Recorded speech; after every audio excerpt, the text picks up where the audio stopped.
Assalamualaikum warahmatullahi wabarakatuh. Salam sejahtera untuk kita semua. Apa kabar anak-anakku di rumah?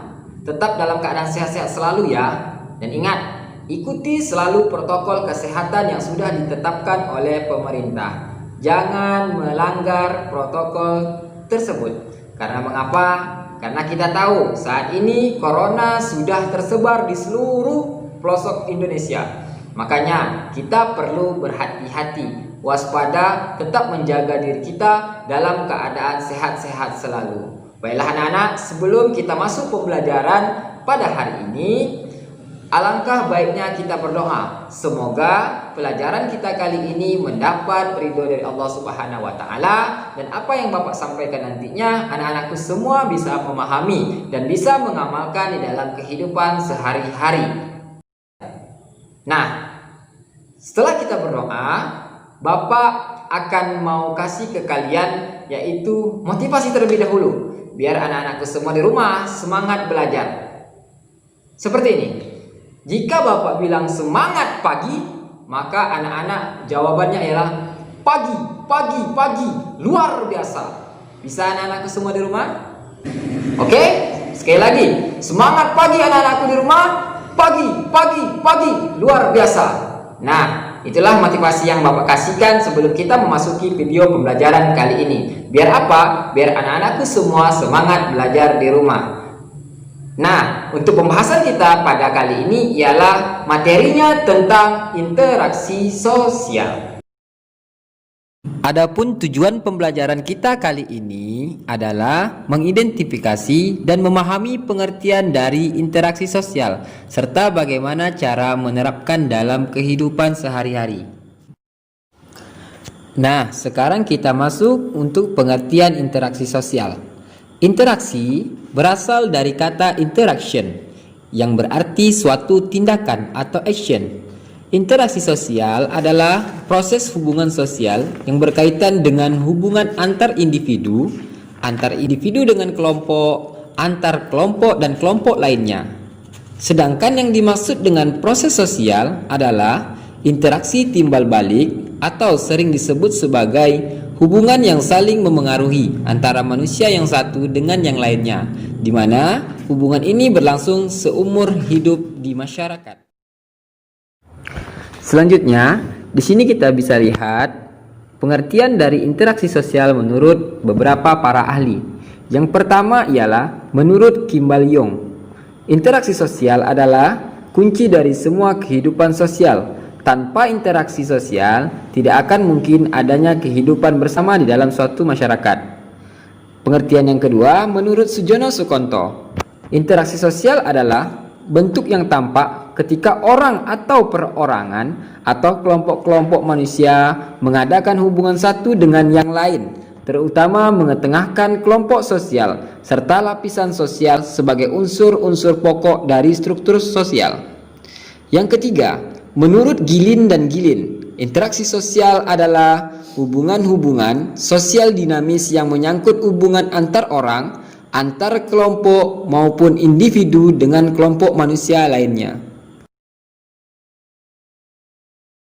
Selanjutnya, syarat terjadinya interaksi sosial. Apa yang menjadi syarat suatu hubungan dapat dikatakan sebagai interaksi sosial? Yang pertama, adanya kontak sosial. Apa yang dimaksud dengan kontak sosial? Nah, perlu anak-anak ketahui semuanya, kata kontak berasal dari bahasa Latin, yaitu kon atau cum, yang artinya bersama-sama, dan tengo atau tangere yang artinya menyentuh. Jadi, kontak sosial adalah bersama-sama menyentuh secara fisik atau terjadi persentuhan secara badaniah, sehingga adanya hubungan antar individu dengan individu, antar individu dengan kelompok, bahkan antar kelompok dengan kelompok lainnya. Nah, apa saja bentuk-bentuk dari kontak sosial? Yang pertama, adapun bentuk-bentuk kontak sosial dilihat dari kriterianya. Yang pertama ialah kontak antar individu dengan individu lainnya. Bisa anak-anak perhatikan gambar berikut. Salah satu contohnya ialah saling berjabat tangan. Itu merupakan salah satu contoh kontak antar individu dan individu lainnya. Untuk selanjutnya, kriteria dari bentuk-bentuk kontak sosial yang kedua ialah kontak sosial individu dengan kelompok. Perhatikan gambar berikut ini. Ini merupakan contoh dari kontak sosial individu dengan kelompok, yaitu seseorang yang berpidato di hadapan orang banyak sebagai kelompok pendengar. Untuk kriteria selanjutnya dari bentuk-bentuk kontak sosial ialah kontak sosial kelompok dengan kelompok lainnya. Perhatikan gambar berikut ini. Ini merupakan salah satu contoh dari kontak sosial kelompok dengan kelompok. Perhatikan gambarnya, bahwasanya ada dua kelompok yang sedang bermain game. Di antara kedua kelompok tersebut saling berhubungan, sehingga timbulnya interaksi sosial. Bentuk-bentuk kontak sosial jika dilihat dari tingkat hubungan dan caranya. Yang pertama ialah kontak primer atau kontak secara langsung.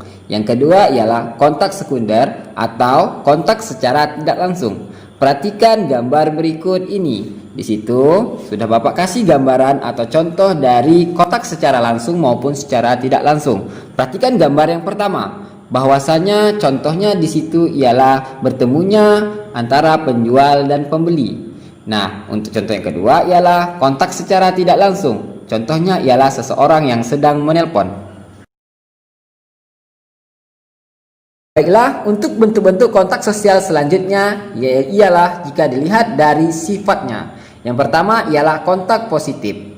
Yang kedua ialah kontak negatif. Apa yang dimaksud dengan kontak positif? Kontak positif adalah kontak yang mengarah pada kerjasama. Sedangkan untuk kontak negatif ialah kontak yang mengarah pada pertentangan. Bisa diperhatikan gambar di bawah ini, bahwasanya gambar pertama ialah salah satu contoh dari kontak positif, yaitu mereka saling bergotong royong bekerja sama menyelesaikan suatu pekerjaan.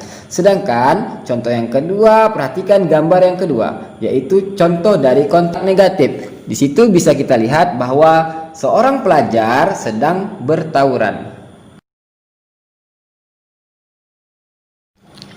Nah, tadi sudah Bapak jelaskan syarat terjadinya interaksi sosial. Yang pertama tadi ialah kontak sosial. Nah, sedangkan untuk syarat terjadinya interaksi sosial yang kedua yaitu komunikasi. Nah, anak-anak tahu apa itu komunikasi? Komunikasi merupakan hubungan timbal balik sesama manusia dan dapat terjadi apabila seseorang memberi arti perlakuan kepada orang lain melalui gagasan, melalui perasaan, sesuatu yang ingin disampaikan orang tersebut. Contohnya ialah bisa melalui bahasa atau kata-kata, bisa juga melalui mimik wajah, juga bisa melalui gerak tubuh. Nah, perlu anak-anak ketahui bahwasanya ketika kita ingin berkomunikasi, kita harus memperhatikan 3 tahapan dalam berkomunikasi. Yang pertama ialah encoding. Yang kedua ialah penyampaian atau isi dari apa yang ingin kita sampaikan. Yang ketiga ialah decoding.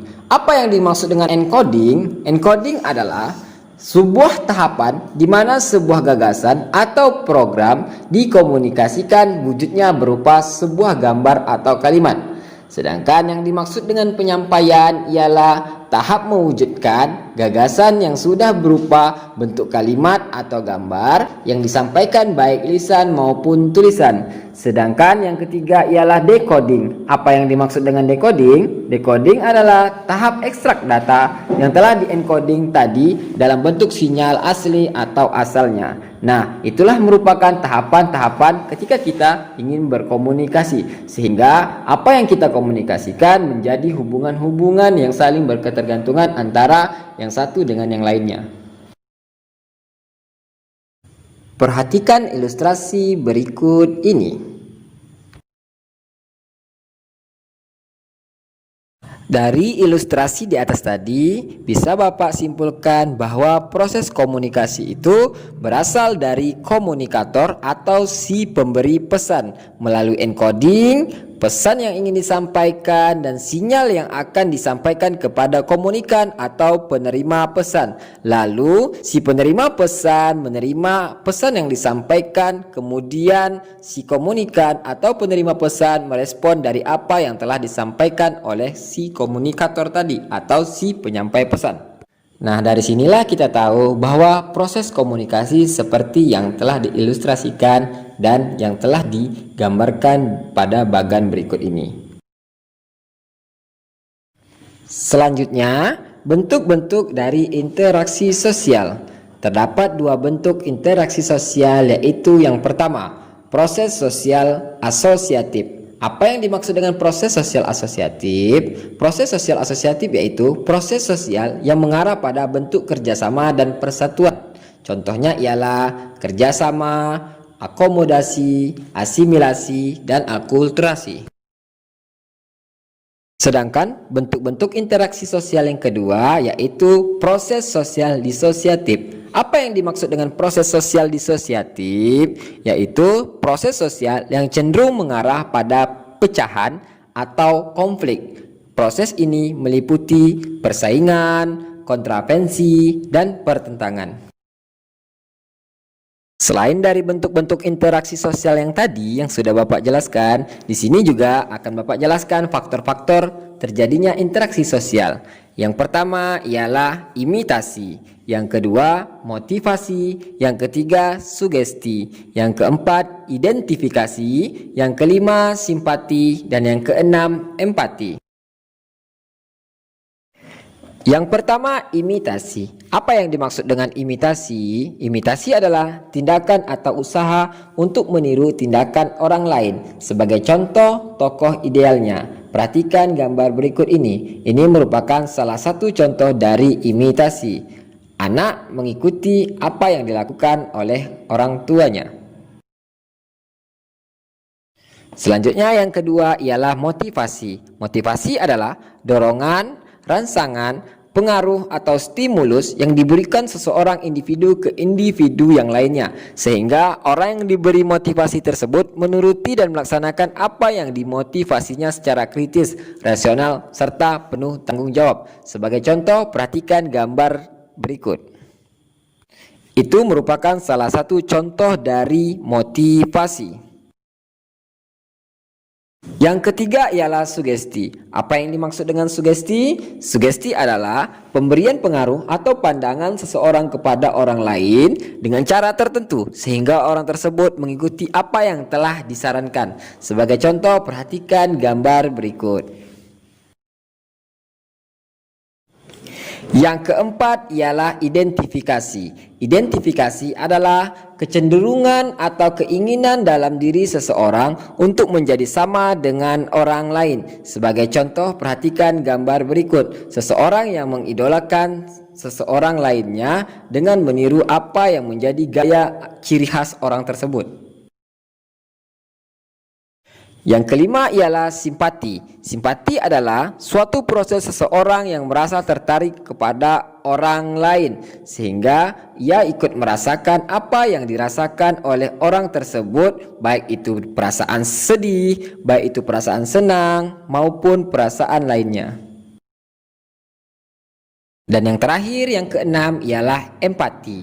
Empati adalah kemampuan mengambil atau memainkan perasaan orang lain, seakan-akan kita ikut merasakan apa yang seseorang rasakan, baik itu suka maupun duka. Perhatikan contoh berikut. Itu merupakan contoh dari empati. Nah, demikianlah pembahasan video pembelajaran kita kali ini. Mudah-mudahan apa yang Bapak sampaikan tadi, anak-anakku semua di rumah bisa memahami dan bisa menerapkan di dalam kehidupan sehari-hari. Karena interaksi sosial pada dasarnya ialah hubungan antar individu dengan individu lainnya, antara individu dengan kelompok, serta dengan kelompok-kelompok lainnya. Kenapa demikian? Karena kita yang namanya manusia itu di dunia ini saling membutuhkan. Jika kita membutuhkan orang lain, maka orang lain juga membutuhkan kita. Nah, sebelum Bapak akhiri, untuk anak-anakku sekalian, sekali lagi Bapak ingatkan kepada kalian, tetap ikuti protokol kesehatan. Banyak-banyak cuci tangan, terus menggunakan masker seperti ini.